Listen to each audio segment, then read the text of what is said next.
I'm 20 and I've been going to the gym since I was 15. This is the transformation I've made, and this is what I've learned about building muscle and losing fat.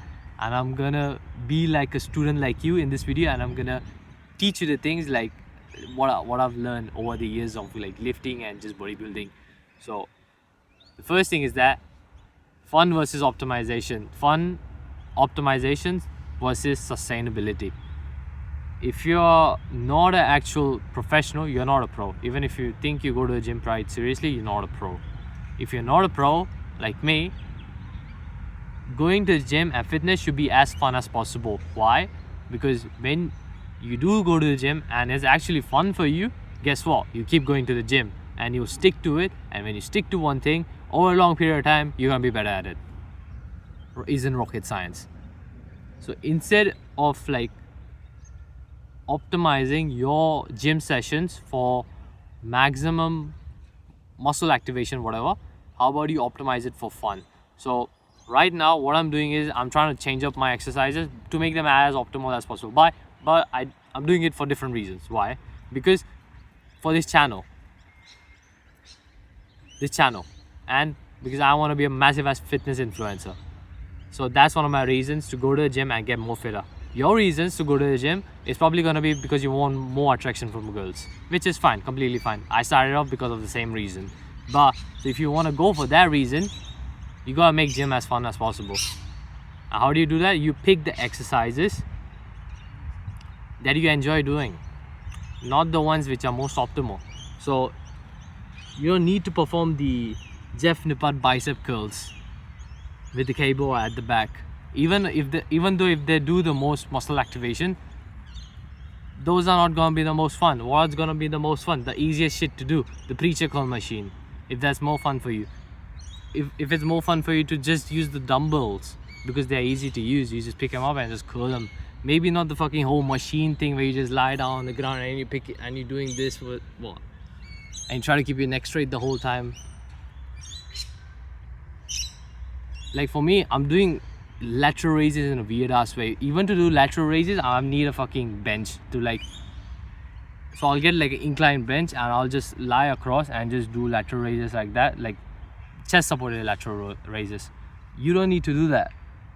For you, fitness needs to be fun, and when it's fun, you'll stick to it, and when you stick to it, you'll grow more. And basically doing this, there's less friction for you, and when there's less friction from you, there's less discipline needed, and the more you're gonna stick to it. Another reason for me to go to the gym harder and like to optimize is just for this business and channel. So I have that extra push to like go harder, optimize, to do the better exercises, to change up my routine. You don't have that much of a reason. Your reason is to look better, feel better, and yeah, that's what you wanted to achieve and get goals because of like your physique. Fine. Like I had this like, well, not even friend. I met this like dumb Chad in the gym, like very muscular, good looking, friendly.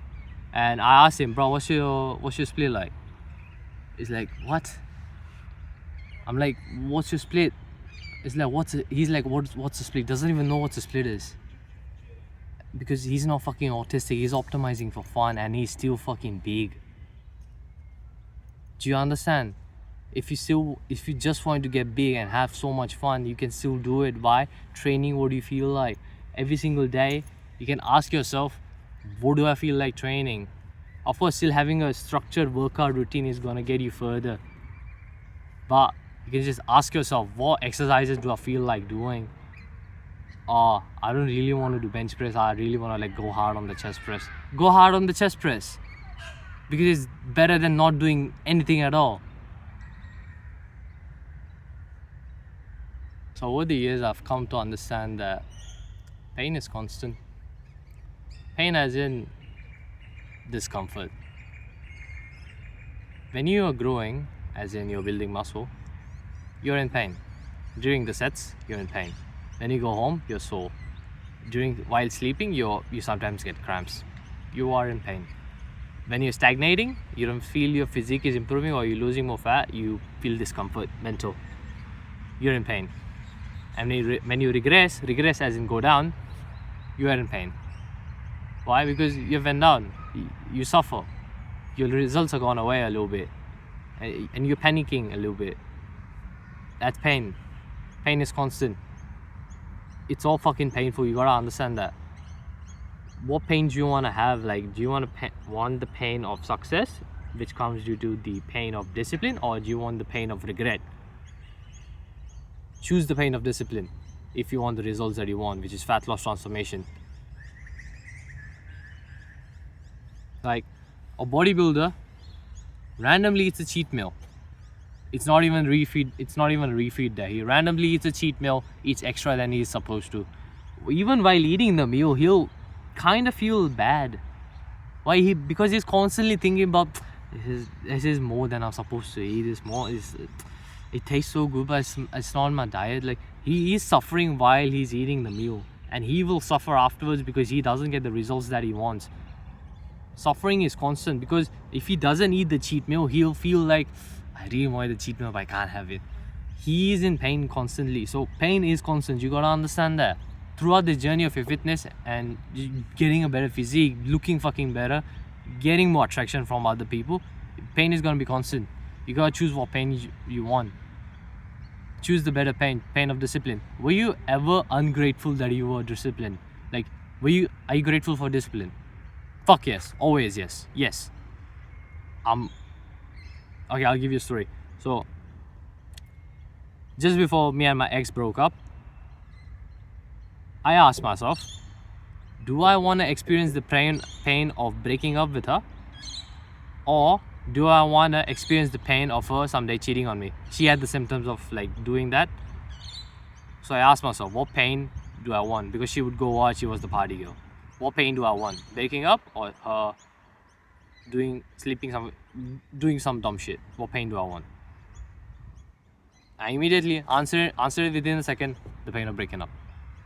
And I'm so happy that my younger self disciplined himself, not let his feelings get in the way, and did the right thing of breaking up.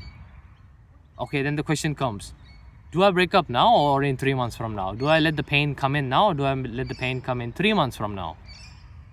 Even if I let the pain come in 3 months from now, there will be a subtle amount of pain in my fucking brains telling me that you're gonna break up, you're gonna have to do it, even which will still fuck up my life in some ways with her. So then I answered the question within a second as well. Okay, break up ASAP. That's what I did. And I'm grateful that my younger self disciplined himself to do that. I'm grateful that I picked the pain of discipline instead of the pain of regret.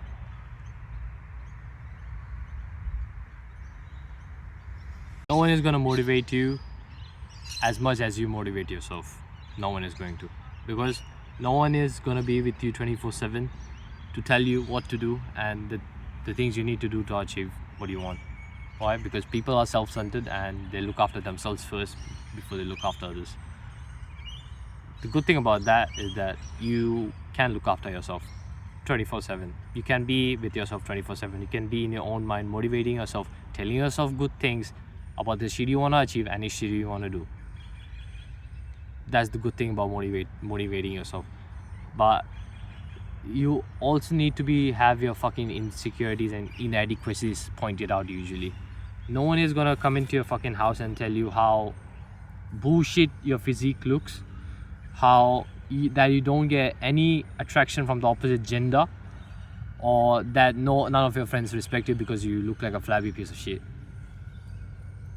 No one is gonna come into your life and say you that, because people don't usually do that. People say shit to your back. But it's just me here who's gonna tell you how it is. You are fat because you chose to be.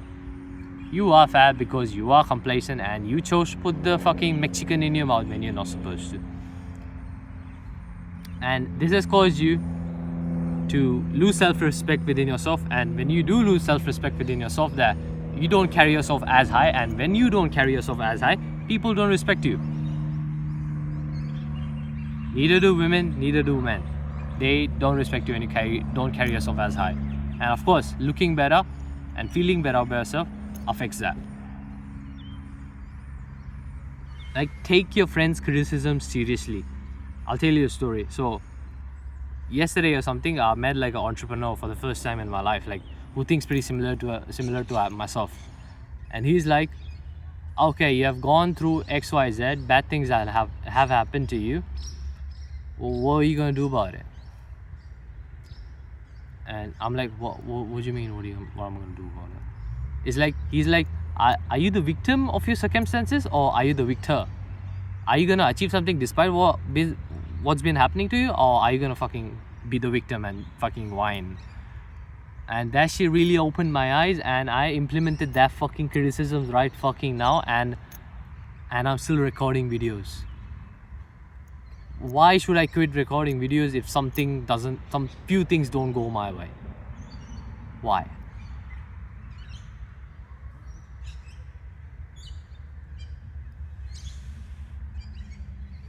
So I've taken the criticism of my friends and I've like applied it to my life, and this will make the channel go bigger, because it's work. When you work, when you take the action, when you do the input, you get the output, which is views, subscribers, more shit. The input equals to the output. Success is quite simple. It's cause and effect, most of it. People's emotions and my emotions, others' emotions, it's complicated. That's what he said. Success is quite simple. It's cause and effect. You have to take the action, then you'll get the effect. But your fucking emotions come in the way and just complicate everything. Like, I was thinking, should I take a break from just recording like for a week or two? But then I asked myself, like, do I want to sit around do nothing? And then I'm like, no, actually I like working and I want to keep working. And I said to myself that I'm gonna be posting 3 times a week, and here I am posting 3 times a week, because then I'll be in my head as like, I didn't post 3 times a week. You could do the same shit, like, oh, I said to myself I'll go gym 3 times a week. If I don't actually go, I will go fucking mental. Like, oh shit, yeah, I might actually miss my goal if I don't take the action. It's simple. Just take the action. Go to the gym. Eat cleaner. Why is it so hard? So carbs are not the enemy. I will explain myself. I used to think that if I'm as healthy as possible, then I would lose as much fat as possible and build as much muscle as possible. Okay, then I thought, what would be the healthiest thing? Well, I've heard that the keto and carnivore diet are pretty healthy, and I've tried those for a couple years straight.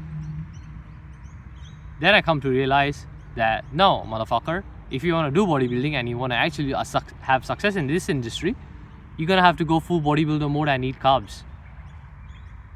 Or then I realized health and bodybuilding are 2 different things, 2 different pursuits, and to optimize for 2 different pursuits is impossible. How to? Because to optimize for bodybuilding you need to eat carbs, but to optimize for health you shouldn't eat carbs if you want to optimize for health. But if building the physique, building the attraction from girls and people is your biggest goal, then go get the physique. Then go get it as fast as possible. Go eat the carbs. Okay, go eat the rice before your workout, which is gonna give you more energy. Go eat it. Like, still eat the meat and eggs that I tell you to. I'm not telling you to quit those. I'm telling you to optimize for your goals. And I switched over. I'm eating carbs. You do whatever the fuck you want. You're a rational adult. You understand what's going on. You do what you want. But I've switched over. I'm eating carbs, and eating the carbs is giving me glycogen. So glucose stored up is called glycogen. Like, glucose coming together, multiple molecules of it is called glycogen. So more glycogen in my muscles means I have bigger muscles. Good. If I have bigger muscles, they hold more water. I can lift more weights. If I can lift more weights, I can hit more fucking PRs, which I have been doing since I've switched over, and which is sick. Since my muscle just, I don't know, it looks just more aesthetic. Like, I get to see the complete shape of my biceps now. If I have a picture, I'll put up or something. But my muscles are more aesthetic. I'm like pushing through my workouts, hitting more PRs. Fine. My general feeling of like just generally feeling is not as good while on keto or carnivore. But my biggest goal in life was to get the 10 out of 10 physique. So I have optimized it for that. And that was my purpose, and that's what I'm doing. You optimize for your own goals, whether it be health or bodybuilding, you optimize for it. And yeah, if you want the healthiest kind of carbs, I realize it's rice. Because apparently I come from India, and my ancestors, my people have been eating rice for a long ass time, so probably they're the most adapted to it. So I've incorporated rice, and I'll do a couple of fruits as well, which I like banana and watermelon. That's it, I'll keep it to that. You can do what you want. I'm just gonna, fitness is like a chessboard to me now. If there's a move on the chessboard that's gonna give me more progress, I will take it. That's why I've incorporated rice. You do what you want, it's your fucking journey. But I've done this, let's see what happens. My goal was to reach 80 kilograms by the end of January, and I'm halfway there. I'm 84 kilograms now, with as much muscle preserved as possible. But the thing is that carbs are straight up energy. The fruit, the watermelon, is just straight up energy. The second you put it on your tongue, apparently there's circuits in your tongue and your brain to which turn on your brain and tell you that, okay, we have energy, let's go.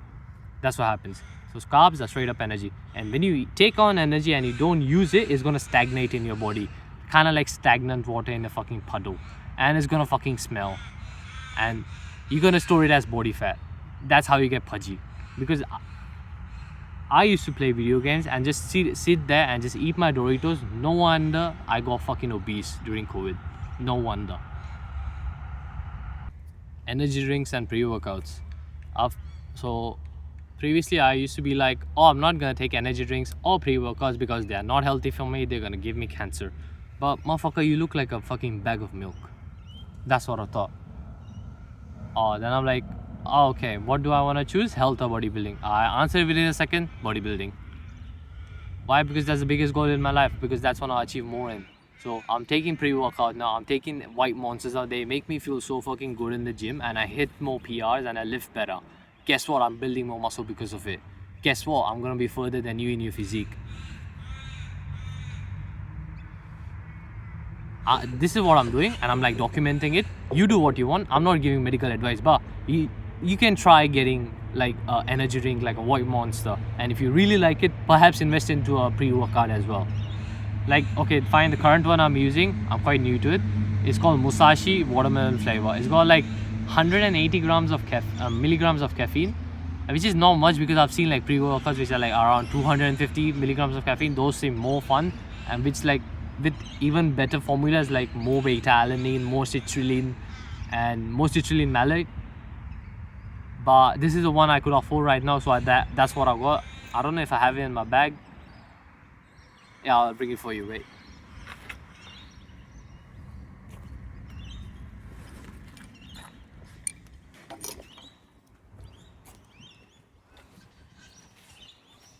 Yeah, so I got this one.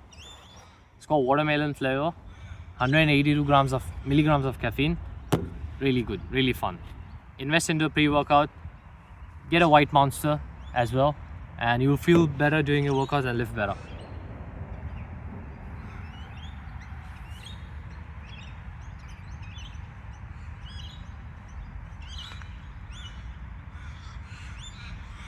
This is what I like to call social bodybuilding. So when you learn about a topic, you get new insights about it, and when you do get new insights, and if you do implement those insights, your growth in that topic accelerates. I'll tell you how. So if you learn about fitness, you learn about bodybuilding, and you watch my channel, you watch other big bodybuilders, you're gonna get more tactics than the regular person. Suppose you're gonna learn that 10 grams of creatine is better than 5, because more creatine will store more water in your muscles and you'll be able to have better PR. You'll just learn that when you are browsing and when you learn more about fitness. And apparently, if you split it up 5 and 5, 5 before the workout, 5 after the workout, the uptake is better, apparently, due to some scientific studies which I've heard. You'll come up with these tactics, and when you do implement them, you get better results than the average guy who isn't learning about fitness. So learn about fitness, talk about fitness with people. talk about fat loss with people, this will automatically polarize the people who you don't like and who are not compatible with your life. How? So suppose you talking to another fat chubby friend of yours, you and him usually talk about video games. So since now you're interested in fitness and bodybuilding, you're gonna be like, oh bro, did you go to the gym or not? It's like, nah, why would I? Now, of course, at the moment I would think that like, oh, this guy's a fucking retard. No, he's not worth my time, and then I would move away. That's what I usually do. I politely move away. I'm like, sorry bro, I gotta do something else. That's what I do. This will automatically polarize the people who you're compatible with and you're not compatible with. So talk to people about fitness, learn about fitness. And this is how you actually get into better social circles. So suppose you're in the gym and you see a guy hitting a exercise which you haven't seen before, and since now you're interested in learning about fitness, you go up to him and start speaking to him like, oh, what exercise is this? He's like, I've heard it's called like chest supported lateral raises. And you're like, what? And he's like, oh, I see this YouTuber, he told me to do the lateral raises this way. And then you get in a conversation with him, right? When you do get in a conversation with him, you end up learning more about fitness. Why? Because you're talking to people now, and you do end up making a fucking friend who's into the gym as much as you. How great is that? Now you have a buddy to come into the gym with you. So what? Then you're gonna come into the gym with him, make more progress with him. Someone's there to hold you accountable at least, and you're in better social circle. You have better people around you. You're average of the 5 people you spend time with. That was it for today. I don't have anything else. Thank you for watching.